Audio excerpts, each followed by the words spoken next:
పేతురు గారట ఒక ఇంటికి వచ్చారండి ప్రార్థన చేయడానికి. బహుదినములక నివసించాడంట.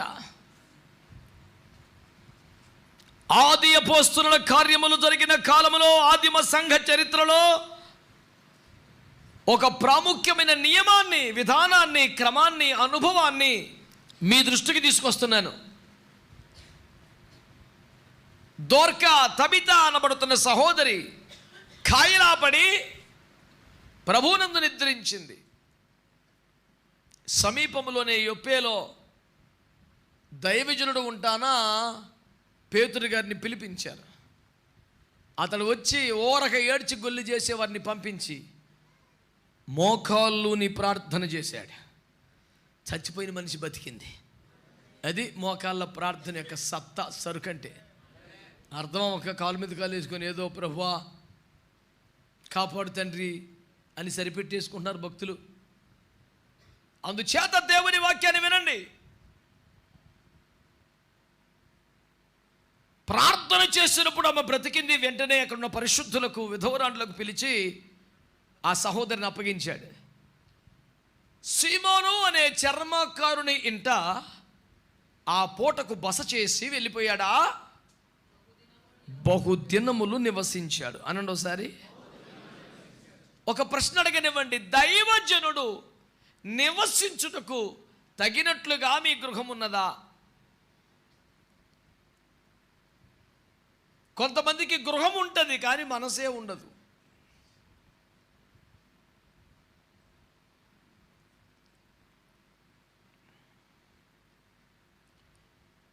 దైవజనుడు మీ గృహములో నివసించున్నట్లుగా కోరగలిగే మనసున్నదా? దైవజనుడు మీ ఇంట్లో ఉండిపోతే తిండి ఖర్చు మాట ఎలా ఉన్నా సహజంగా ఉండే కొన్ని చెప్తాను.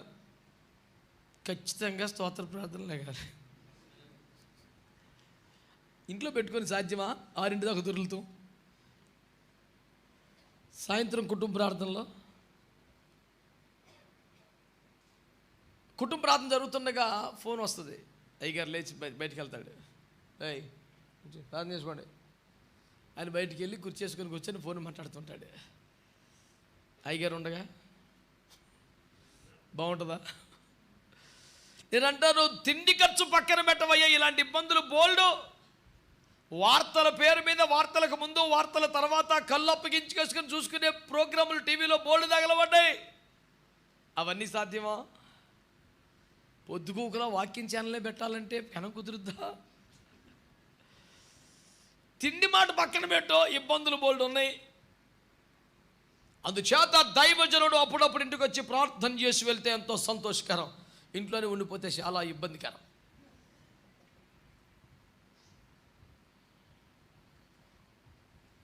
ఆమేన్ అనాలనిపించేంత పాయింట్ కానీ అనకూడదు కాబట్టి అనలేదు.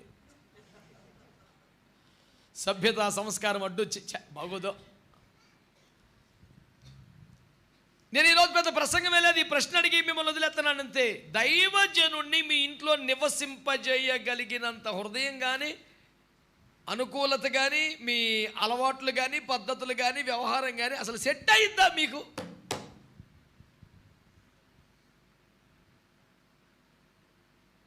అసలు మీరు భరించలేని, తట్టుకోలేని బీభత్సమైన వార్తతో చెప్తా. మొన్నే తెలిసింది నాకు.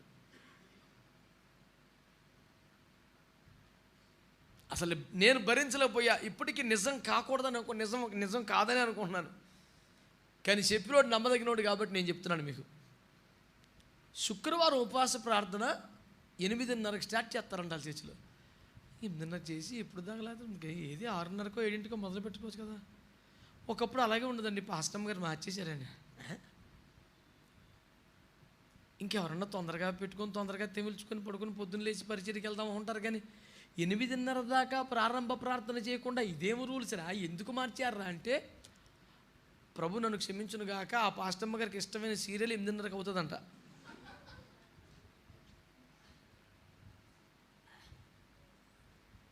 అందుకే నన్ను మీరు భరించలేరు, దుర్మార్గంతో చెప్తున్నాను నేను. అసలు ఎక్కడన్నా సహించగలమా దీన్ని? అసలు ఆ మహాతల్లికి ప్రీతిపాత్రమైన టీవీ సీరియల్ ఒకటి తగలబడిందంట, 8:30కి అవుద్దంట. అందుకనే శుక్రవారం ప్రార్థన 8:30 అని పెట్టింది. తల్లి చేలో మేస్తుంటే దూడ గట్టును మేసుద్దని సామెత ఉందిగా. ఇంక విశ్వాసాలు ఎంత బాగుంటారు.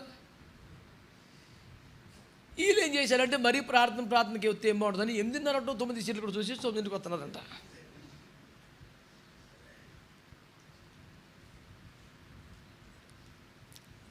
ఈ టీవీలకి బానిసలైపోయే వాళ్ళకి, మితిమీరి తిండే వాళ్ళకి, అడ్డగోలు మాంసాహారాలు తినే వాళ్ళకి, అన్ని జనులతో సహవాసాలు చేసే వాళ్ళకి, తాగుబోతుల విందులు జరిగే వ్యవహారం ఉన్న వాళ్ళకి దైవజనుడు ఇంట్లోనే ఉండిపోతే హాయిగా ఉండిద్దా? నిప్పుల మీద ఉన్నట్టు ఉంటుంది. వీళ్ళ చేష్టలు చిందులు చూడలేక దైవజనుడు వెళ్ళిపోయేలాగా అవసరమైతే పిల్లల్ని గిల్లి జోల పడతారు, ఏడు తట్టుకోలేకపోతాడని.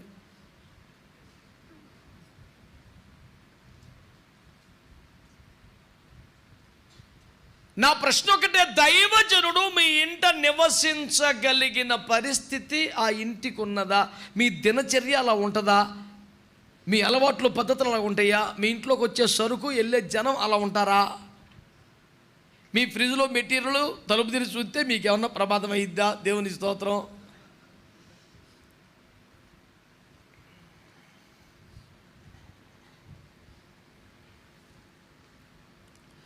నా అంతరంగ ముందు నీకు ఆయాసకరమైన ఉండేమో అంతరంగం తగ్గిందుకు. బీరువాలో సరుకు ఉంది, ఏసు రక్తం ఫ్రిడ్జ్లో సరుకు ఉంది, టేబుల్ మీద ఉంది. హృదయ రహస్యం ఇంకెందుకు, ఇక్కడే ఉంది బోల్డు. హృదయ రహస్యం దాకెందుకు? ప్రభువునందు మిక్కిలి ప్రియమైన దేవుని బిడ్డలారా,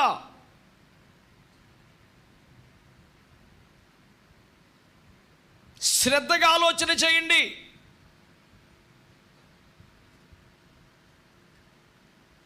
దైవజనుడైన పేతురు సీమోను అని చర్మకారునిట బహుదినములు ఉన్నాడంటండి.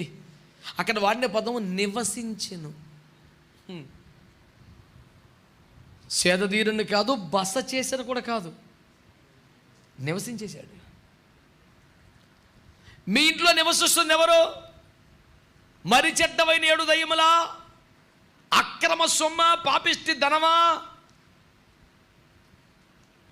అవినీతి వ్యవహారములా, లౌకికమైన ధర్మములా, మన కొంపలో తిష్టేసు కూర్చున్న ఏంటి లిస్టు చెప్పు.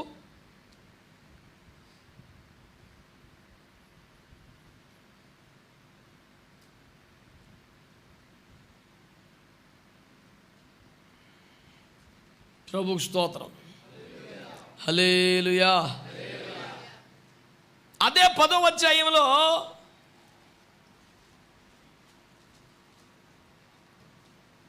పేతురు ఎవరింట్లో ఉన్నాడు అనుకున్నాం ఇప్పుడు మనం? సీమోను అను చర్మకన్నిట బహుదినములు నివసించి ఉండగానే ఇటలీ పటాలమనమన్న పటాలములో శతాధిపతిని కొర్నేలుకు దేవదూత దర్శనములో కనబడి ప్రార్థనలు వినబడ్డాయి, ధర్మకారణలు వినబడ్డాయి. పక్కూరులో భాస్కర్ ఉన్నాడు, కేకేసి ప్రార్థన పెట్టించుకో, నీవే మాటల వల్ల రక్షణ పొందవలో నా మాటలు ఆయన చెప్తాడు అన్నాడు కదా.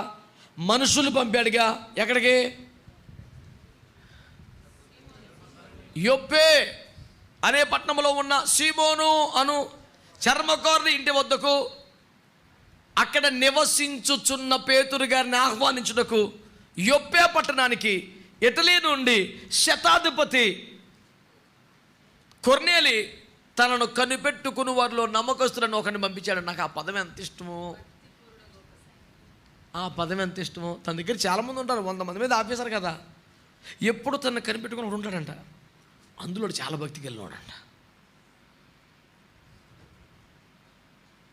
ఆ క్వాలిటీస్ మీరు పట్టించుకుంటారో పట్టుకోరు. కొన్ని ఆ మాట చదివి పెట్టమ్మా.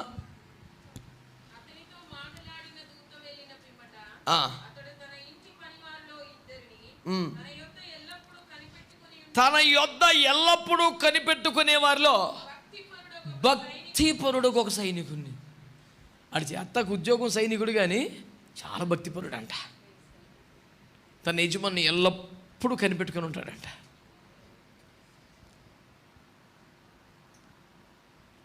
రామగుండం సురేష్ గారి పరిచయంలో ఒక మంచి తమాషా జరిగిందంట. ఒకసారి చాలా సంవత్సరాల క్రితం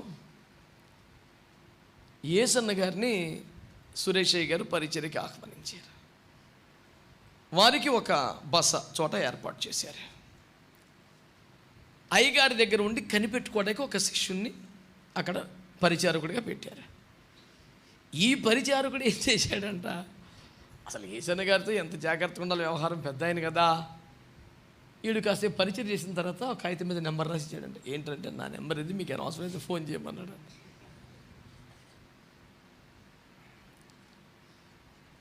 ఈ దగ్గరుండి అయ్యగారిని కనిపెట్టుకోరా అంటే కాసేపు భోజనం పెట్టి పరిచయం చేసి నెంబర్ రాసి, ఏంటిది అన్నాడంట ఆయన. నా నెంబర్ అయ్యా, నేను కింద ఉంటాను, అవసరమైతే క్యాకే అంటాడంట. అలాగే బాబు మీరు వెళ్ళండి. వీడు వచ్చేసి కింద కూర్చున్నాడు. ఈయన అసలు కేకేలా ఆయన పనులన్నీ ఆయన చేసేసుకున్నాడు. తెల్లారి సభలో ప్రసంగంలోకి ఆయన రేంజ్ ఎలా ఉంటుంది, ఎక్కడో సగంలో నాకు నెంబర్ ఇచ్చాడు వీడు, నేను ఫోన్ చేసి అడిగి చెప్పాలంట. ఆడు నాకు పరిచారకుడో లేక నాకు బాసో నాకు అర్థం లేదు. ఇక ఆయన టార్గెట్ చేస్తే ఎట్లుంటుంది, ఏసు రక్తం ఏం చేయం. జింక పిల్ల కాదు, సింహం కూడా తప్పించుకోలేదు. ఇక ఆయన్ని పిలిచి, సురేషయ్య గారు నువ్వు నా పరువు తీసేసావు కదా అందరూ మారు కూడా. ఈడ అమాయకత్వం ఏంటి, 5 దగ్గర పద్దాకుంటే ఇబ్బందిగా ఉంటుంది. అవును కింద నెంబర్ ఇచ్చి కింద వెయిట్ చేస్తాను నేను. ఎల్లప్పుడూ కనిపెట్టుకుని ఉండేవాడంటే నాకు అక్కడ గుర్తొచ్చాడు. చక్కగా నెంబర్ ఇచ్చేసి కింద కుర్చీలో కూర్చున్నాడు, ఫ్యాన్ వేసుకుని. మంచి సైనికుడే దొరికాడు. ఆ భక్తుడిని ఈ రోజుకి అప్పుడప్పుడు ఏదైనా సందర్భం వస్తే ఆట పట్టిస్తారు అందరూ. ఎరా అయ్యగారికి నెంబర్ ఇచ్చావా?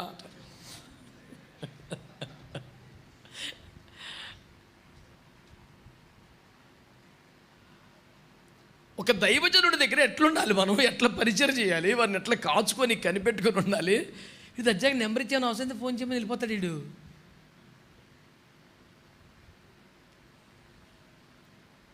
తన యొద్ద ఎల్లప్పుడూ కనిపెట్టుకుని ఒకరిని పంపించాడంట. పంపిస్తే ఈ కొర్నేలి పంపినటువంటి సైనికులు పనివారు ఎక్కడికి వచ్చారు ఇప్పుడు, యొప్పే పట్టణంలో ఉన్న సీమోను అనే చర్మకారుని ఇంట వద్దన్న పేతురు గారి దగ్గరికి. ఈయన పైగదిలో ప్రార్థన చేసుకుంటున్నాడు. దేవుడు మాట్లాడాడు, ఆ వచ్చిన మనుషుల్ని నేనే పంపించాను, నువ్వు తడవు చేయక వాళ్ళతో వెళ్ళు, పర్లేదు, నువ్వే అనుమానించుకు నేను పంపించిన వాళ్ళంటే గవ్వ కింద దిగి వచ్చాడు. బాబు మీకు ఎవరు కావాలంటే, నేనే పేతుని, ఇటండి విషయం అంతా చెప్పాడు. చెప్పాక సరే లోపలికి రండి అని ఏం చేశాడు ఇప్పుడు చదవండి. 22 అందుకు వారు చివరి వచనం 22లో చివరి మొక్క చాలు.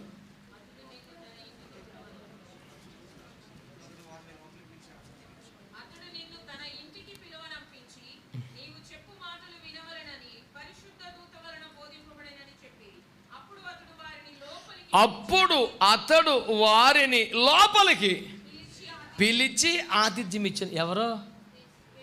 ఎవరిల్లది మరి, నీ పెత్తనం ఏంటి? పురుషోత్తములు, కుటుంబ యజమానులు, అయ్యగారులు, పురుషులు మాట్లాడాలి ఇప్పుడు. మరి మా బిడ్డలందరూ ఆమె అని చెప్పేస్తున్నారు, మీరు కాదు. ఇల్లు నిర్ణయాధికారం మీదే కదా, ఇల్లు మీది. దైవజనుడిని చేర్చుకున్నారు. పేనుగు పెత్తనం ఎత్తే తలంతా కొరికేసిందంట. ఇసుంట్రమ్మంటే ఇల్లు అంతా నాది అందట. ఇన్ని పుట్టుకొస్తాయి 31 అధ్యాయులు సామెతలు రావు, కానీ భూమి మీద ఎన్ని వచ్చేస్తాయి మనకి. ఎక్కడెక్కడ సామెతలన్నీ వస్తాయి. ఈయనే అతిథిగా ఉంటున్నాడు ఆ ఇంట్లో. ఇతన్ని స్పీకర్గా పిలవడానికి ఇంకో ఊరు నుంచి వచ్చారు. డేట్లు ఇచ్చి పంపించాలా, వెయిట్ చేయమని ఈయన సర్దుకొని వెళ్ళాలా? రండి అని కేకేసి అందరికీ భోజనం పెట్టేస్తున్నాడంట. దైవజనుడికి నీ ఇల్లు ఇవ్వగలవా? దైవజనుడు మీ ఇంట్లో నివసించవచ్చా? పెట్టిన తిని కుదురుగా రూమ్లో పడి ఉంటే మాకు ఇబ్బంది ఏముండదండి. మరి ఎవడన్నా కేకేసాలకు అన్నం పెట్టేస్తానంటే ఎలాగవుతుంది?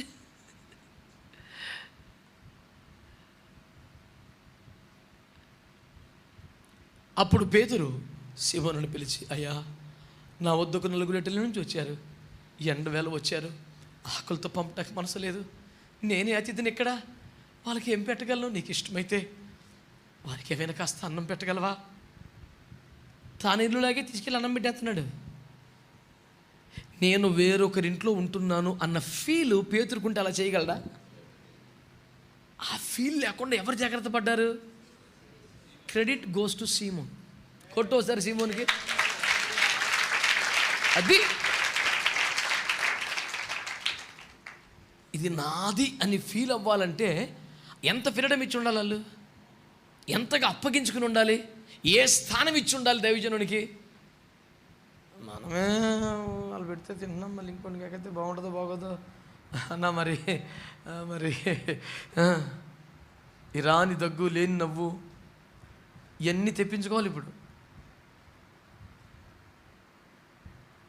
దురదరాపైన బుర్ర ఎందుకు కొక్కుంటారు, ఏం చేయాలి అర్థం కాక ఆడు దురదొచ్చి కొక్కుతున్నాడా? గోకింది బుర్ర కాదు, మెదడుని టచ్ చేస్తున్నాడు. ఇప్పుడు ఏం చెప్పాలి అర్థం అవ్వట్లేదు. తలంపు ఐడియా. సైకాలజీలో వీటిని మైండ్ అడ్జస్ట్మెంట్ మెకానిజమ్స్ అంటారు.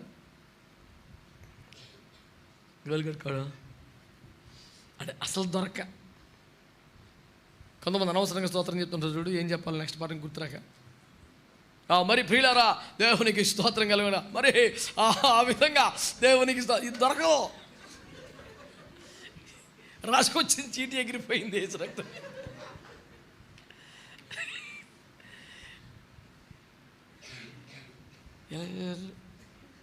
తల దొరదగా ఉందంటే లేదా మరి ఎందుకు పోతుంటే మరి అంటే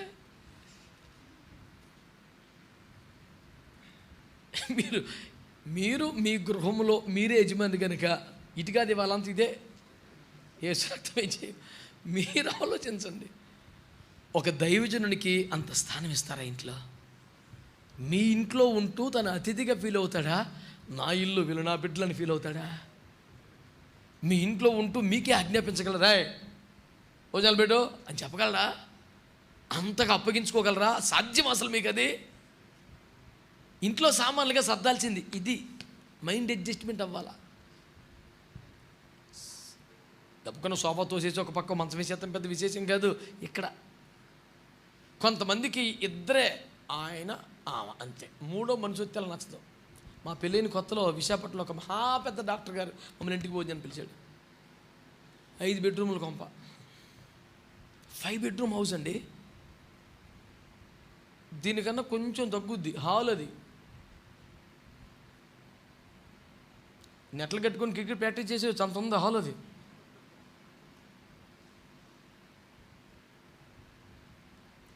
మమ్మల్ని భోజనానికి పిలిచారు.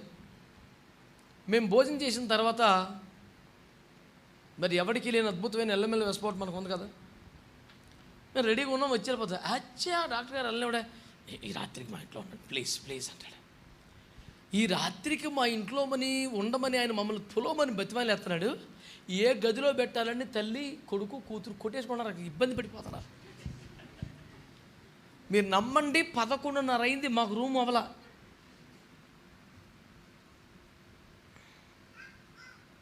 కూతురుకో రూము, కొడుకో రోజు, కుక్కకో రూము. పేరు కుక్కకో రూము కానీ ప్రతి రూము కుక్కదే. దాని గోని పట్టమ్మ ఇది ఇల్లు పడుకోరు కానీ వీళ్ళ మంచాల మీద అది పడుకుంటుంది. ఇష్టానుసరంగా తిరిగేస్తుంటుంది ఒక బెంకన్న కుక్క. దాన్ని చూస్తేనే గుండెగా అయిపోతుంది కొడుకు, అలా ఉంది కుక్క. అది ఏం చేయదు మరి ఏమి చేయండి, నేను ఎందుకు అలా పెంచేసావు?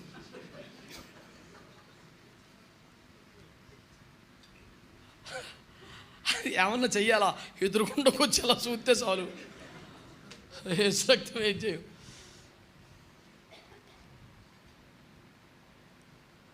చూసి 11:30కి మేము వెళ్తామని బయలుదేరిపోయాం. అయ్యో రూమ్ రిలీజ్ చేస్తున్నారా? రూమ్ రిలీజ్ చేస్తున్నారు. అదొక 5 స్టార్ హోటల్లో మెయింటెనెన్స్కి ఇచ్చారు. హౌస్ కీపింగ్ స్టాఫ్ ఇప్పుడు వచ్చారు, చేస్తున్నారు మెయింటెనెన్స్.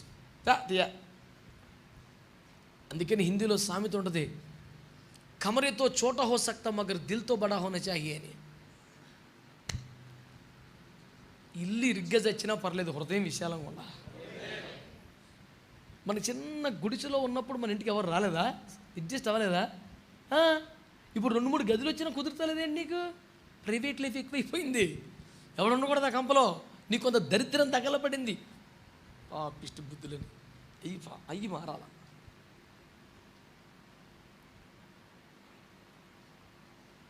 నువ్వు మాత్రమే చూడవలసిన ప్రోగ్రాంలు టీవీలో ఉన్నాయి, ఎవడూ లేకుండా చూసుకోవలసిన బొమ్మలు కొన్ని యూట్యూబ్లో నీ సెల్ ఫోన్లో ఉన్నాయి. ఎవడో ఒకడు పక్కన ఉంటే కుదరదు, అటు ఇటు తిరుగుతూ ఉంటే కుదరదు. పకటి ఎందు నడుచుకున్నట్టుగా మర్యాదగా నువ్వు ఉండలేవు, నీదో రకం. దేవుని స్తోత్రం. సంఘస్థులకు నేను ఛాలెంజ్ చేస్తున్నా, అర్ధరాత్రి నా కొంపకి రండి, నేను మర్యాదగా బతకతా, లేకపోతే చిచ్చి జపం చేస్తాను అడగండి. అర్ధరాత్రి నా కొంపకి అదరబెదర కొంపలో పడినట్టు తలుపు బదేయండి. నేను అమర్యాదగా పిచ్చగా బయటకు వస్తే చిచ్చి జపం చేస్తానండి. అట్లా బతకాల క్వాలిటీ తెలియలేదు. ఒకటికి సగం అయిపోయింది వయసు, అప్పుడే ఇంకేం తెలియదు. మంచి వాళ్ళందరూ స్తోత్రం చెప్పండి. అందరినీ చెప్పమని ధైర్యం నాకు లేదు, ఇప్పుడు తేడా వచ్చేసింది. మీ గృహం ఎలా ఉంది? మీ గృహంలో దైవజనానికి చోటు ఉందా? ఇంట్లో చోటు ఉందా? నిర్ణయాల్లో కూడా చోటు ఉందా? స్తోత్రం, హల్లెలూయా. మీ ఇష్టం. మీ అనుగ్రహం పొంది 4 మెతుకులు తింటమేనా, ఇంకేమన్నా? దేవునికి స్తోత్రం. వాళ్ళు లోపల తీసుకెళ్ళి అన్నం పెట్టేశాడంట. ఇల్లు మాది కాదయ్యా, మీది అన్నంతగా అప్పగించుకుంటేనే కదా సాధ్యం అవుతుంది. దేవునికి స్తోత్రం చెప్పండి, హల్లెలూయా. దైవజనుల్ని మీ ఇంటికి రమ్మని ఎప్పుడైనా ఆహ్వానించారా? చెప్తురు, ఆహ్వానించారా? ప్రార్థన చేసి వెళ్ళమని కోరుకున్నారా? నాకు వినపడాలా చెప్పండి, ఇలా కాదు. ఆహ్వానించారు ఎప్పుడైనా దైవజనుల్ని? భోంచేసి వెళ్ళమని కోరారా? ప్రార్థన చేసి వెళ్ళమని కోరారా? ఇవన్నీ సహజమే కదా. ఇక్కడ ఇంకో భక్తురాలు ఉంది, ఇంకెక్కువ కోరుతుంది. చూడండి, అపోస్తుల కార్యముల గ్రంథం 16వ అధ్యాయం 15వ వచనం. ఆమె ఇంటి వారును బాప్తిస్మము పొందినప్పుడు ఆమె, నేను ప్రభువునందు విశ్వాసము గలదానని మీరు ఎంచితే నా ఇంటికి వచ్చి ఉండుడని వేడుకొని. అంటే ఇప్పుడు అడిగావు నాన్న, నువ్వు నా కొడుకే కదరా అడుగుతున్నాను. మా ఇంటికి రమ్మని అడగొచ్చు, మా ఇంటికి ప్రార్థన చేయమని అడుగుతారు, మా ఇంటికి వచ్చి భోంచేయమని అడుగుతారు. అంత సహజం ఎవరికైనా, కానీ మా ఇంట్లో ఉండిపోయి ఎప్పుడు అడుగుతాడు? నేను మారానుగయ్యా, మా ఇంట్లో వాళ్ళందరూ బాప్తిసం పొందారు. ఇదంటే ఒకరు మారి ఒకరు మారకుండా రకరకాలు ఉన్నారు కనుక అంత బాగుండేది కాదు. ఒక దేవుడు, ఇంకొక దేవుడు, పిచ్చిగా ఉండేది. ఒకరు ప్రార్థన చేస్తూ ఒకరు టీవీలు పెట్టి చూసుకునేవారు.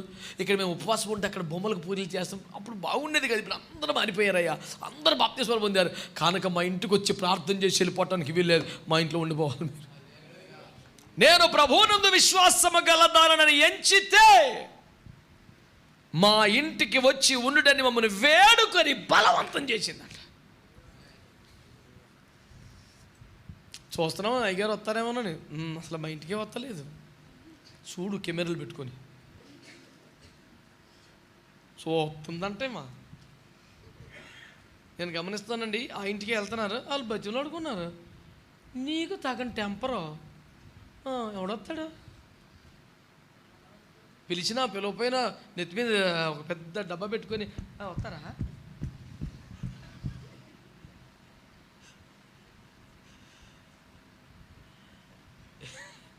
రా వెళ్తావా?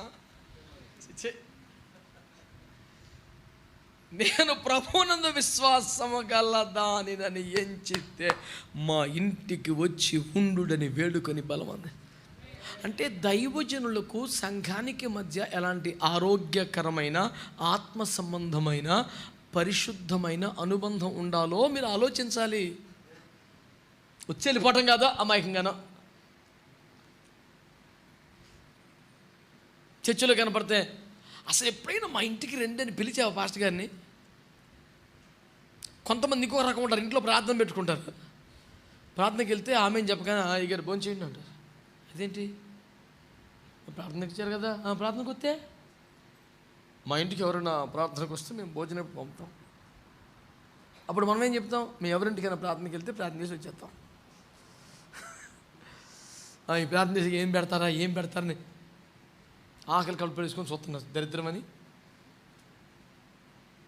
ఒక పిలుపు, ఆహ్వానం, ఏర్పాటు, పద్ధతి లేకుండా ఇంకెళ్ళి రెడీగా ఆకలితో వెళ్ళిపోతామే డొక్కలేసుకొని, పెడితే తినేద్దామని. దరిద్రమని.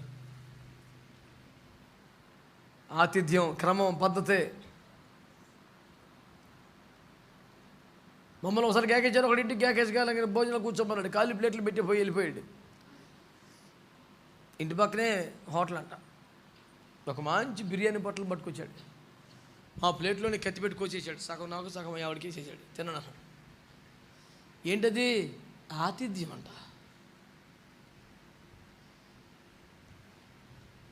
దానికి డైలాగ్ ఏంటి అంటే, మేమంత రుచిగా చేయలేమని. నీ రుచులు ఎవడు కోరుకున్నాడు రా, సబ్బా అనిపించాలి. ఇప్పుడు కోట ఆతిథ్యం అంటేదా, ఆహా ఏమి రుచి అనాలా? ఇప్పుడు ఆతిథ్యంలో రుచి ప్రధానమా సమర్పణ? అయ్యా ఏంటి అసలు గొడవ ఏంటి అసలు?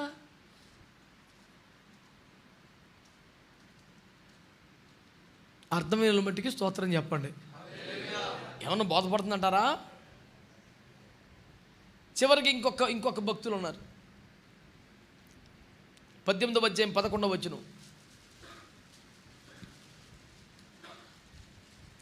అతడు వారి మధ్య దేవుని వాక్యము బోధించుచు 1 సంవత్సరము మీద 6 నెలలు అక్కడ నివసించాను. ఓరి నాయనా, ఎంతకాలం నానా? ఇప్పుడు ఈ వచనానికి ఆమె అని చెప్తే ఎవరు ధైర్యం చేయడం కష్టమే. సంవత్సరం 6 మాసాలు అయ్యారు ఉండిపోయాడండి పేదరు పౌలు గారు.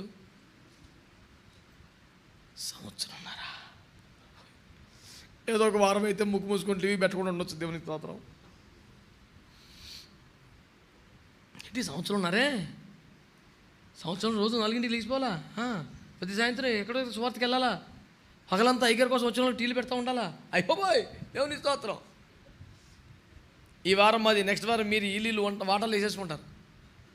ప్రభు నన్ను క్షమించను కాక స్టీల్ ప్లాంట్లో ఒక సంఘానికి వారానికి ఒక పాస్టర్ గారిని పిలిపించుకుని వాక్యం చెప్పుకునే అలవాటు ఉంది. ఎవరన్నా పర్మనెంట్గా కాపరిగా ఉంటే నడిపింపంతా ఆయన చేతికి అప్పగించాల్సి వస్తుందని, వారానికి ఒకటి ఎత్తే తునోపనం ఎత్తే అడైపోతాడని అట్లా సెట్ చేసుకున్నారు. బోల్డ్ మంది కదా ఆదివారం సంఘాలు చేత రెడీగా ఉన్నారనుకున్నారు వాళ్ళు. అయితే వారానికి ఒకడు వస్తాడు కదా, వారానికి ఒక విశ్వాస ఇంట్లో భోజనం అని అనుకున్నారు. ఈరోజు ఒక విశ్వాస ఇంట్లో భోజనం సరిగ్గా వాళ్ళ కుటుంబంలో ఏదో సమస్య వచ్చి చనిపోవటమో ఏదో అతను వెళ్ళిపోయాడు. ఈ వారం భోజనం పెట్టవలసిన వాడు ఓ ప్రమాదకరమైన పరిస్థితిని బట్టి వెళ్ళిపోయాడు. సంఘంలో ఇంకా 100 కుటుంబాలు ఉన్నాయి. ఎవడో ఒకటి పెట్టచ్చు కదా, ఇబ్బందిగా ఉంటుంది. మా ఇంటికి మీ ఇంటికి వెళ్ళి అంటే ఆరాధన అయిపోయింది, ఇవాళ అయ్యగారి భోజనం ఎవరు ఇవ్వాలా అని కమిటీ వారిని ప్రశ్నించారు. ఊరు వెళ్ళాడనా? అవునా, మరి ఇప్పుడు ఎవరు రా నువ్వు తీసుకెళ్తావా? అయిపోయింది, మన వారం పెట్టేశాను కదా. బాబు మీ పాస్టర్ గారు సిగ్గా పర్లేదయ్యా నేను వెళ్తానండి. ఊరుకోండి పాస్టర్ గారు, ఆత్మీయ ఆహారం మాకు పెట్టి ఆకలి వెళ్తారా? ఊరుకోండి, కూర్చోండి మీరు. అరే నువ్వు తీసుకెళ్తావా? నాకు కుదరదా, బయటికి వెళ్తున్నాను నేను. ఈయన 2-3 అడగటం, వాళ్ళు అవే కుదరదంటాం. ఈయన సిగ్గుపడిపోయి పర్లేదు బ్రదర్, అయ్యగారు మీరు కూర్చోండి, మాకు ఆహారం పెట్టి మీరు ఆకలి వెళ్తారా?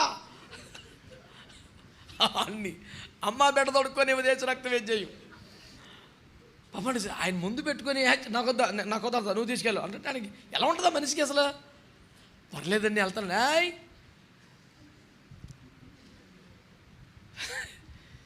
చివరికి ఒక 20 నిమిషాలు పట్టిందట ఈ ప్రోగ్రాం అంతా. ఎవడు ఒప్పుకోవాలా? ఇంతమందిని అడిగిన వాడన్నా తీసుకెళ్ళాలి కదా.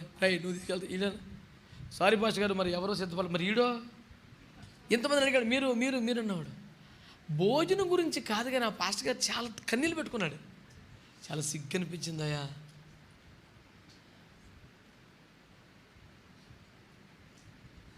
ఎక్కడికి వెళ్ళి హోటల్కి వెళ్ళి భోజనం చేసాడు, సాయంత్రం సరదాకి ఇక్కడికి వచ్చాడు. ఏంటి పాస్టర్ గారు ఏంటి సంగతులు, వెంటనే వెళ్ళిపోతావు కదంటే ఇవాళ వెళ్ళలేదులేండి శశేఖర్ కనుక్కుంటే ఇది స్టోరీ. కళ్ళ నీళ్ళు పెట్టుకున్నాడు. భలే బాధ అనిపించింది నాకు. ఏసీకి చింత లేనున్నాడు రా. ఎవరి దగ్గర వెళ్ళావు? అందరు బాగున్నారా? బాగుంటారా?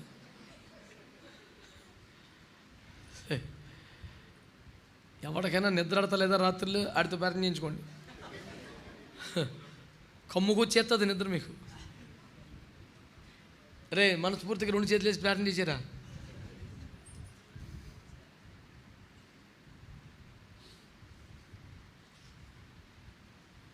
ఎంతగా 1 గంట అయిపోయినా నిద్ర వస్తలేదన్నా ఉంటారు అలాంటి వాళ్ళు. అర్థమైంది నేను చూడు.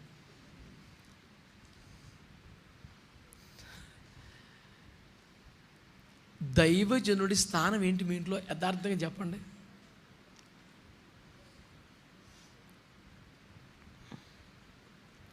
నేను ప్రభువునందు విశ్వాసము గలదనని ఎంచితే మీరు నా ఇంట్లో ఉండాలని చెప్పేసి ఒక భక్తురాలు వేడుకుంటుంది.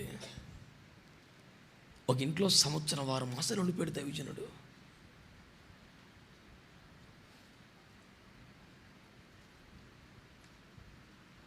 బహుదినములు చర్మకారుడికి సీమైనట్టు పేతుడు ఉన్నాడు. ఆ ఇల్లు తనదే అన్నట్లుగా తన వద్దకు తన కోసం వచ్చిన వాళ్ళని పిలిచి ఆతిథ్యం ఇచ్చేస్తున్నాడు.